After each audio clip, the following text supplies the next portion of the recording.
noite, amigos e amigas. Hoje estamos responsáveis para fazer aqui uma conversa, uma reflexão em cima desse tema. Um tema que foi sugerido pela própria casa e que surgiu, na verdade, a partir de conversas e estudos que estávamos fazendo sobre o movimento espiritualista do século XVIII, do século XIX e XX. Fizemos aí estávamos começando a fazer uma retrospectiva histórica, voltar um pouquinho no tempo para a gente entender como estava todo aquele movimento lá no seu início. E observem que a palavra aqui ela é espiritualista e não espírita, e tem um propósito de ser. A gente vai conversar sobre isso. E uma das coisas que nós percebemos, e é o que a gente espera que fique bem claro lá no finalzinho, é que na verdade esse movimento, ele foi um movimento, antes de tudo, antes de ser religioso, cultural, filosófico, científico, de amplo impacto em todas as áreas da sociedade. Nos surpreenderam alguns envolvimentos, alguns testemunhos que nós percebemos e que vai ser o tema da nossa conversa hoje, que foram responsáveis por moldar, por embasar, por construir ali a base mesmo do movimento que hoje nós conhecemos como movimento espírita, e que deram força e resistência para que ele chegasse onde chegou. Nós começamos aqui com esse termo mesmo, tá? Porque muitos autores, inclusive espíritas, por exemplo, Leon Denis, está o tempo todo citando esse termo, espiritualismo moderno. O que vem a ser esse espiritualismo moderno? Será que ele está falando de espiritismo? Na verdade, o termo espiritualismo moderno, ele foi usado principalmente nos Estados Unidos, depois dos fenômenos de Higgsville com as irmãs Fox, que descobriram dentro da sua própria casa pancadas e barulhos que não se sabia de onde, e se investigou de todas as partes, revirou a casa de cabeça para baixo, chegaram a questionar se era ou não dilatação da madeira, até que eles começaram a fazer perguntas para esses supostos barulhos, e o barulho começa a responder. E a partir daí se desdobra internacionalmente, inclusive o Brasil, antes mesmo da chegada das obras espíritas, já estava estudando o espiritualismo, justamente porque essa invasão organizada da espiritualidade àquele tempo, que já havia começado há um século antes, mas que chegava talvez um dos principais pontos de maturação, estavam agitando e chamando a atenção. Então, esse é o significado do espiritualismo, mas o termo moderno, ele é acrescentado por quê? Justamente para diferenciar a crença das comunicações, a época industrial, a época do início das ciências, às crenças espirituais anteriores. Kardec depois vai dizer que o espiritismo não é uma invenção moderna. A forma como a gente entende e lida pode ser, mas o conhecimento espírita ele é de todos os tempos, ele é atemporal. Soma-se aqui, na verdade, que o costume da época, se a gente for pegar ali, várias ciências estavam começando a nascer, e o assunto não ficou de fora, porque quando a gente fala que foi um movimento cultural, filosófico e científico amplo, é porque alcançou peças de teatro, virou motivo de fofoca, virou motivo de mistificação e virou motivo também de estudo daqueles que tiveram olhos para ver algo de sério naquela, abre aspas, bagunça toda. Então, o importante aqui para a gente é entender que, já fazendo uma diferença, espiritualismo e espiritismo. Kardec chama de espiritualismo toda e qualquer crença na imortalidade da alma. Portanto, toda filosofia que acredita que o ser humano é algo além da matéria física, ela é espiritualista. Por isso que o termo espiritualismo ele é abrangente. O catolicismo é espiritualismo, a igreja evangélica é espiritualista, as filosofias orientais hindus são espiritualistas.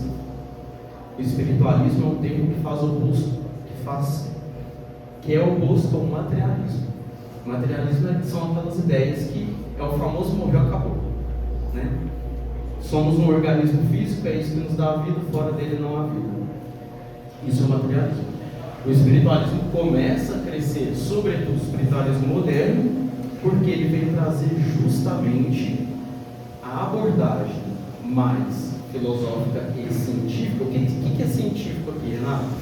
Científico são as abordagens experimentais.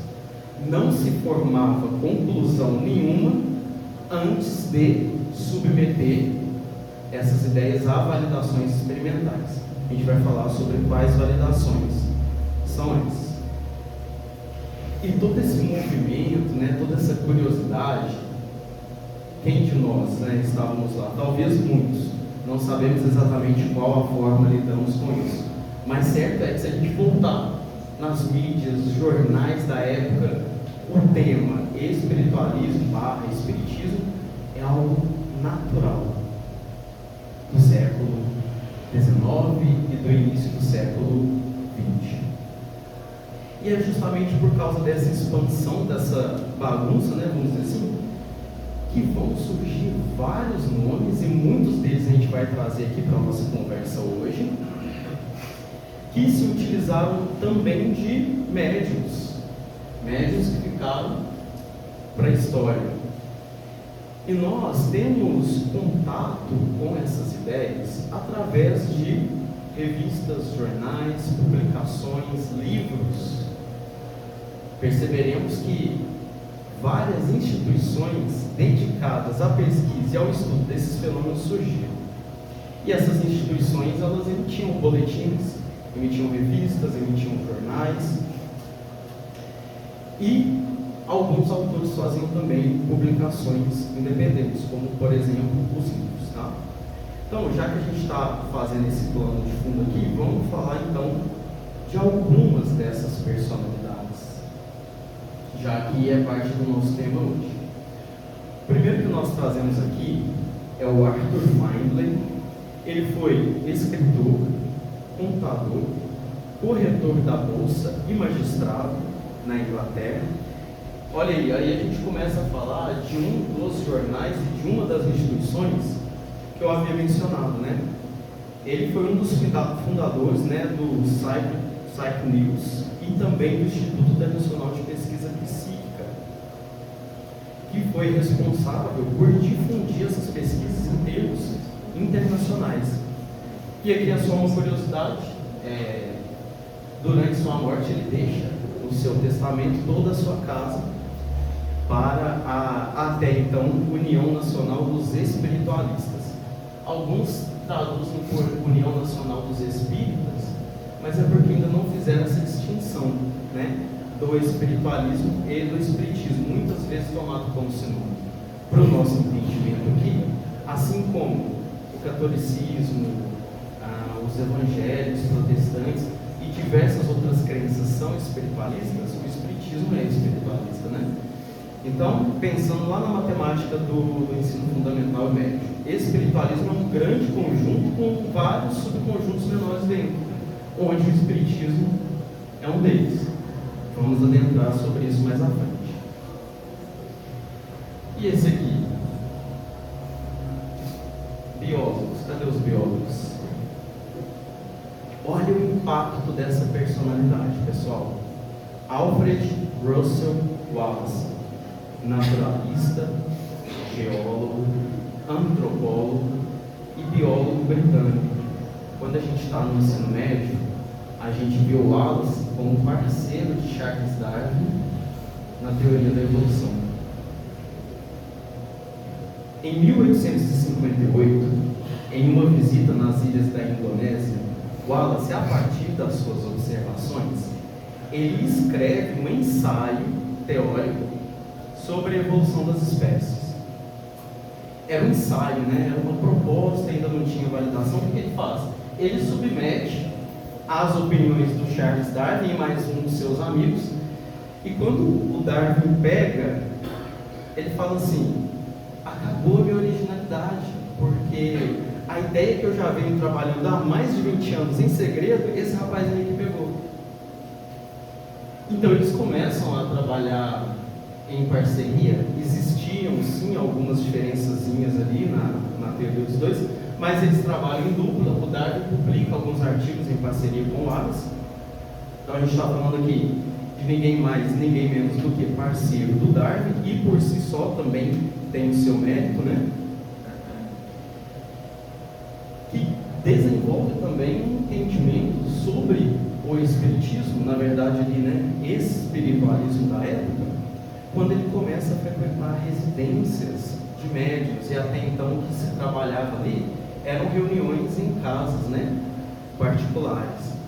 Só que ele se convence a partir do que ele vê e estuda. Em 1866 ele publica o seu primeiro livro espiritualista, intitulado O Aspecto Científico do Sobrenatural. E o convite dele, tanto nesse livro quanto nesse daqui, que eu trouxe como exemplo, que tem um título bem curioso: O Fantasma e Suas Aparições. Agora imaginem vocês, sem conhecimento espírita, se deparando com esse tipo de livro aqui. Uma pessoa próxima a mim, quando viu, falou: creio em Deus Pai. A capa não chama tanto atenção, é uma fotografia de um homem sentado com 3 espíritos aparecendo. E o nome, né? Fantasmas. Na verdade, o que o Wallace está fazendo aqui é dialogar com a sociedade da época. Porque o nome informal era fantasma, não era espírito, era assombração. Então o que ele faz é, ele chama a atenção para que quando a gente vem aqui, ele começa a falar: não, mas espera, o que são fantasmas, né? Eles aparecem? Se sim, por quê? Começa a discorrer. E o convite do livro, assim como esse, o aspecto científico do sobrenatural, é chamar a atenção. Ele diz assim: olha, se está acontecendo, vamos estudar, porque se tiver que negar, a gente nega, se tiver que aceitar, a gente aceita. É uma visão neutra, científica. E o convite dele é esse: vamos testar, né?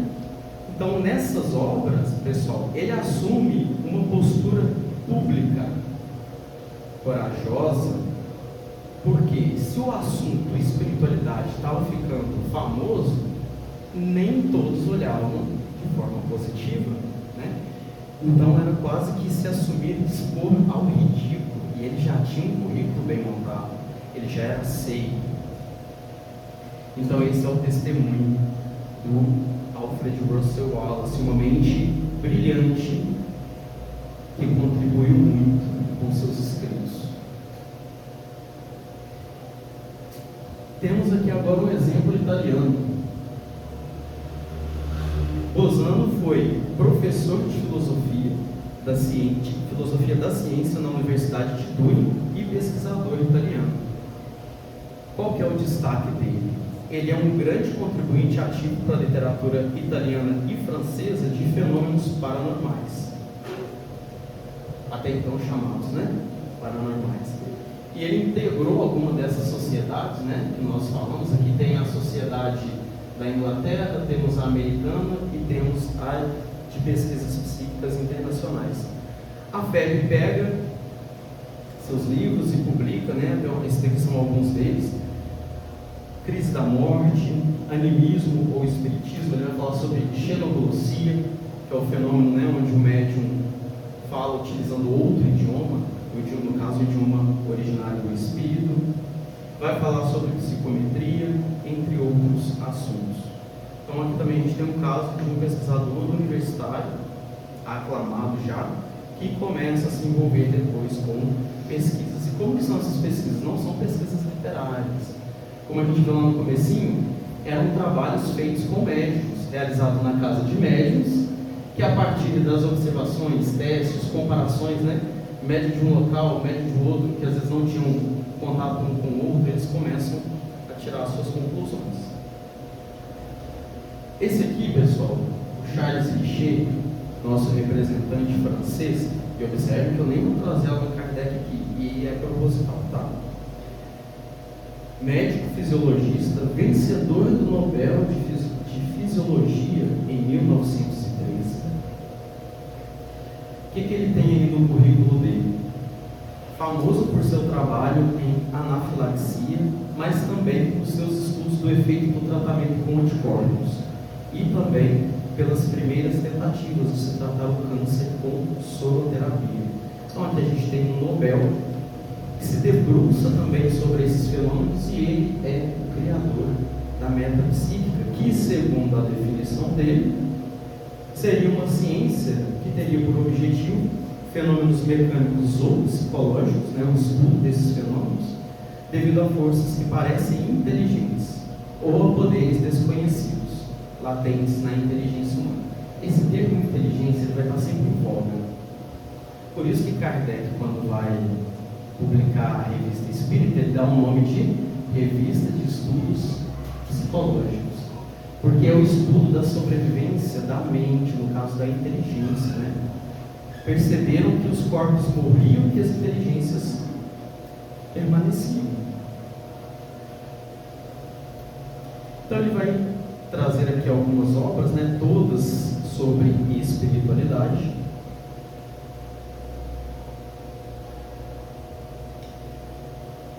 Já o Ibn Sargent, representante aqui nosso estadunidense, primeiro, fecundo escritor, então escreveu sobre filosofia da moral e da ciência. Também foi responsável pela escrita de narrativas, comédias, tragédias, dramas, obras de poesia, e escreveu muito para a educação também, aulas didáticas, tanto para professores quanto para alunos. Foi um exímio atuante na educação americana. E por isso, né, muitos fazem a associação da vida dele com o próprio Kardec, que também atuou na área da educação, escrevendo inclusive algumas gramáticas. Então ambos produziram excelentes livros didáticos, defenderam com heróica bravura até o fim de suas vidas o espiritismo nascente. E como Kardec também, ainda fazendo um paralelo, né, diminuíram as atividades da vida para tratarem principalmente do novo ideal, esse ideal nascente que era o espiritualismo. Foram casados, mas não tiveram filhos. Escreviam com muita clareza ao alcance de todas as pessoas. Poliglota, dominava línguas de importância mundial na época, e entre outros pormenores, revela que desempenharam o papel de missionários na mesma obra de transformação do mundo, um materialista em espiritualista. Né? Estamos falando aqui de Kardec e do Ibsen. A FEB também publicou o livro Bases Científicas do Espiritismo, do Ibn Sargent. Esse livro aqui, ele vai tratar em especial sobre experiências com escrita direta. Fenômeno que Kardec estuda no Livro dos Médiuns, né? Então o que é escrita direta? Eles pegavam um pedacinho de papel, guardavam dentro do cofre, fechavam o cofre, certificavam-se de deixar numa sala onde não tinha ninguém, isso com testemunhas, né, assistindo, esperavam um tempo. Depois eles iam lá, abriam o cofre e tinha coisas escritas no papel. Depois Kardec estuda o fenômeno, né?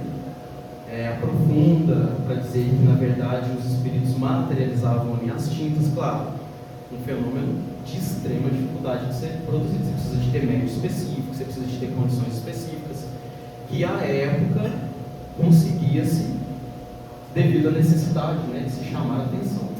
Fazer um comparativo também com o Findlay, que foi o primeiro aqui que a gente trouxe. Eu esqueci de mostrar um dos livros deles aqui, ó, No Limiar do Etéreo, onde ele trabalha também com fenômenos físicos de voz direta. Então ele falava que materializavam aparelhos vocais de espíritos e produziam sons diversos, timbres de voz diversos, ao ponto de que às vezes alguma testemunha da plateia reconhecia algum ente querido.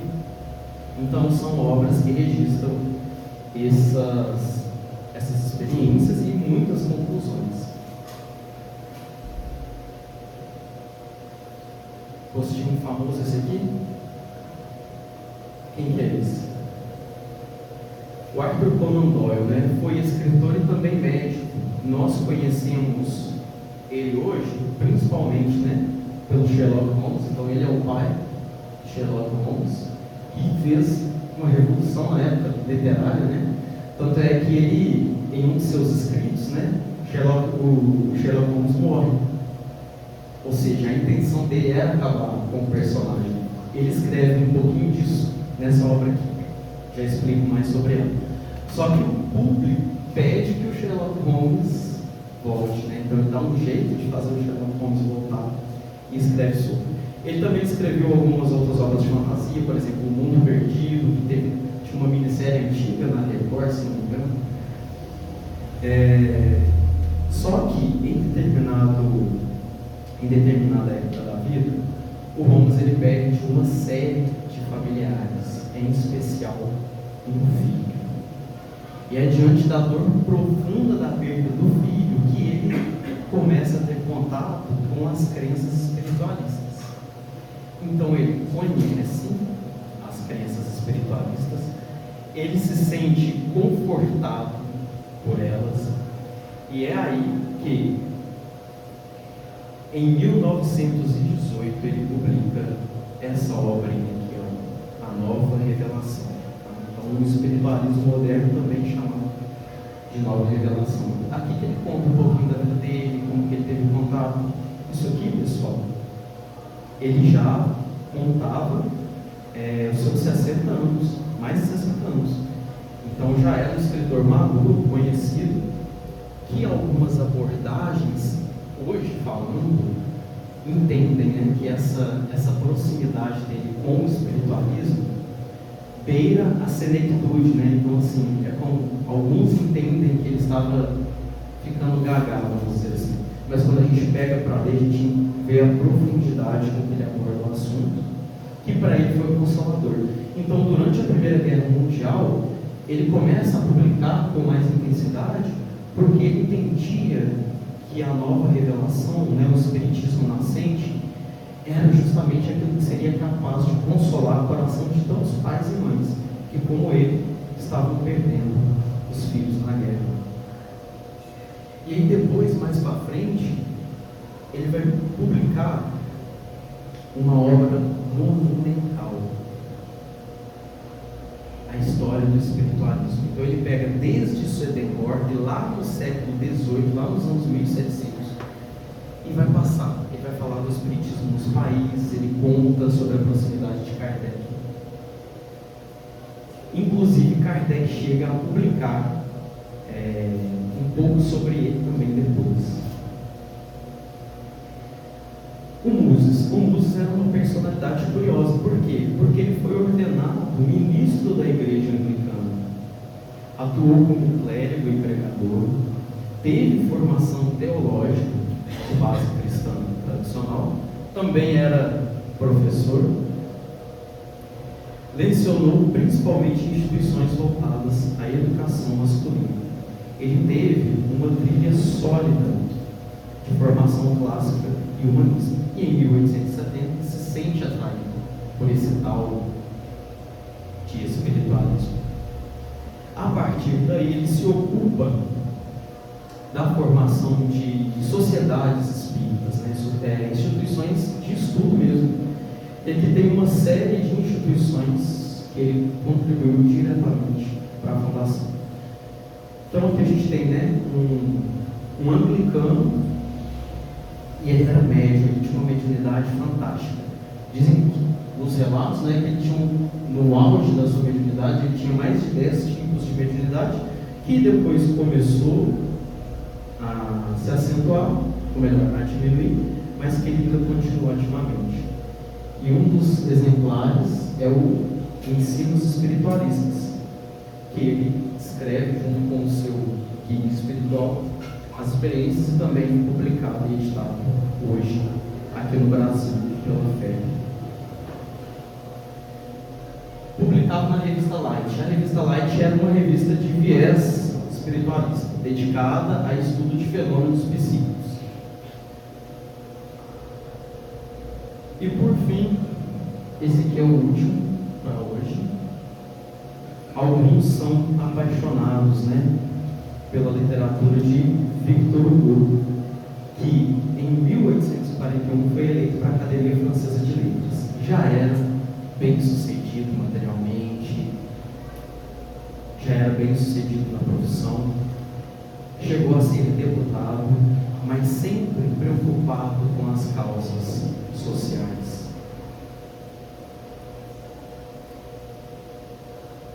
Defendia a paz universal, direito das crianças e dos homens, a abolição da pena da morte e o progresso social. Alguns dos traços, né, da sua personalidade, para que a gente comece a entender a sua importância e como que ele entrou também para o Espiritismo.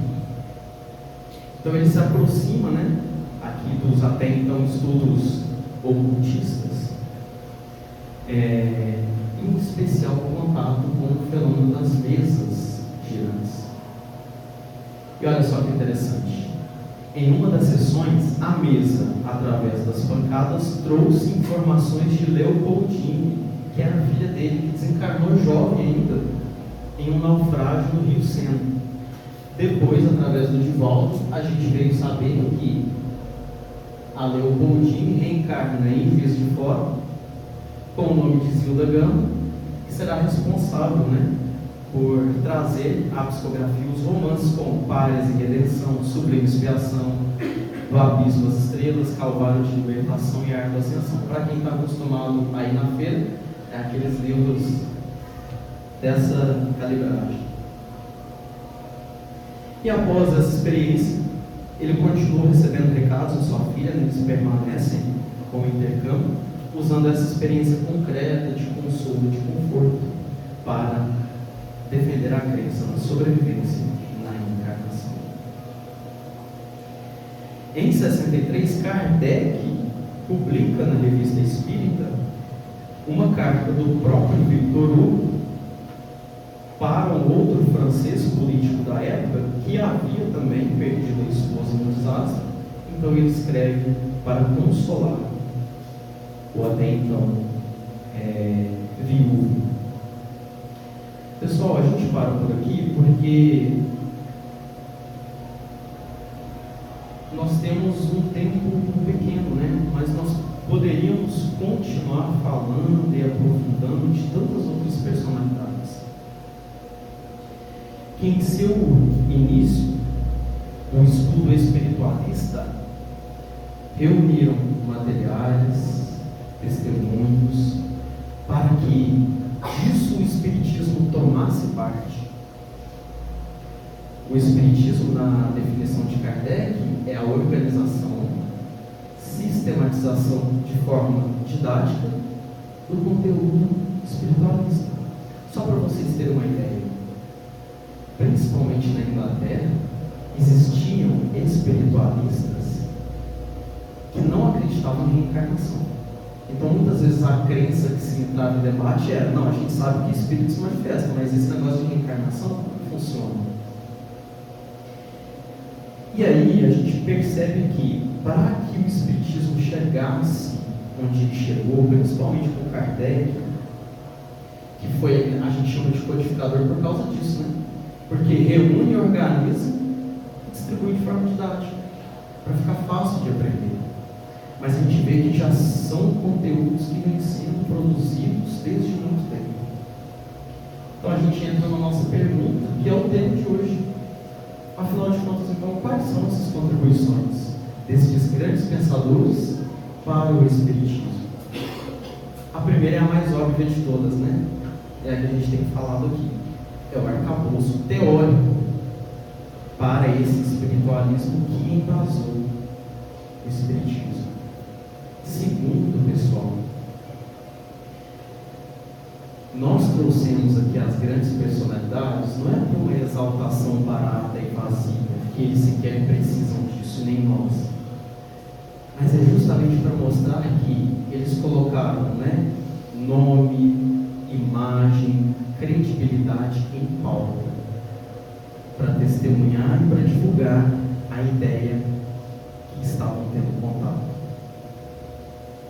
Então é um testemunho pessoal, porque uma das grandes preocupações que eles tiveram, e que a gente fica pensando se a gente não deve ter também, porque essas reflexões do passado fazem a gente refletir sobre outras situações presentes, é essa integração com a sociedade. Eles faziam questão o tempo todo de estabelecer diálogo, né? O Conan Doyle e o Denis conversando, a humanidade passava, no momento, né, da Primeira Guerra, o conflito mais sangrento que já se havia assistido.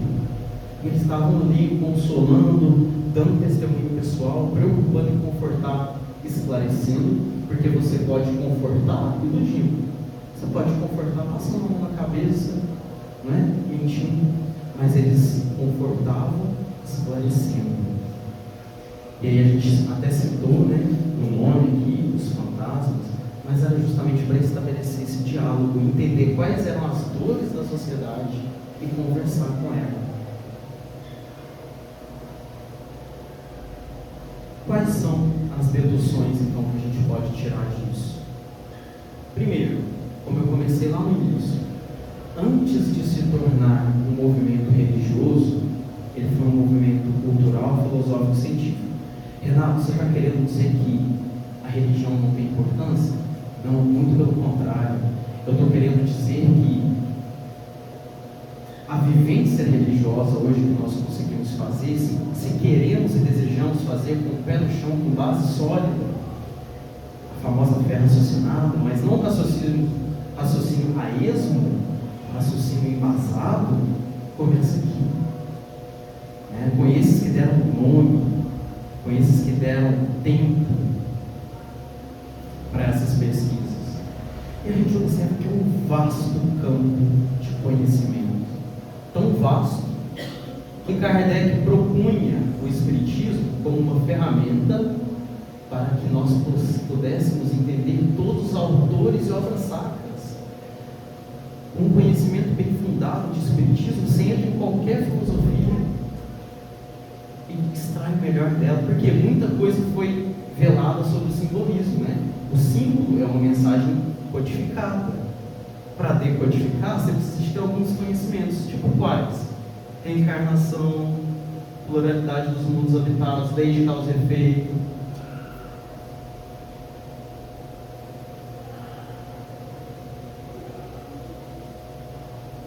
E por que é importante falar, pessoal? Porque ele estava fora também da religião.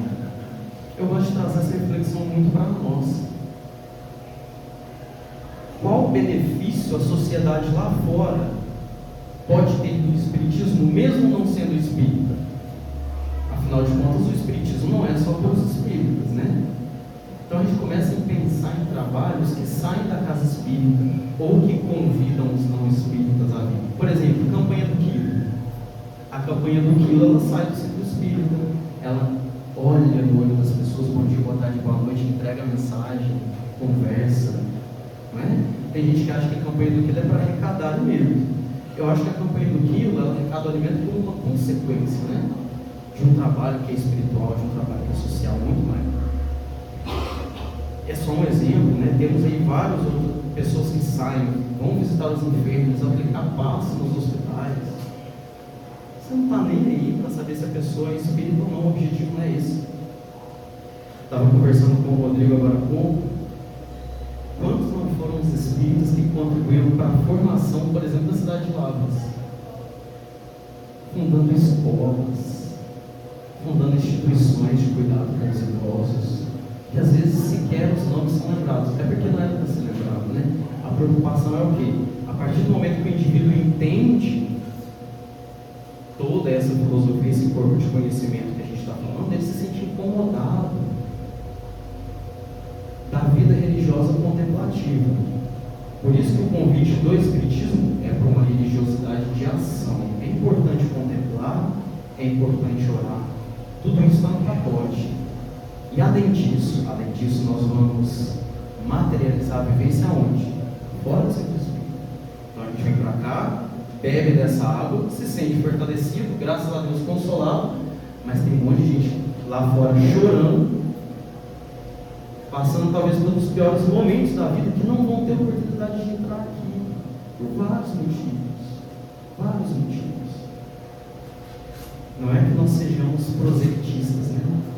Não é isso, a gente não quer que ninguém seja espírita, mas nós vamos até o último momento suar a camisa para que as coisas melhorem lá fora.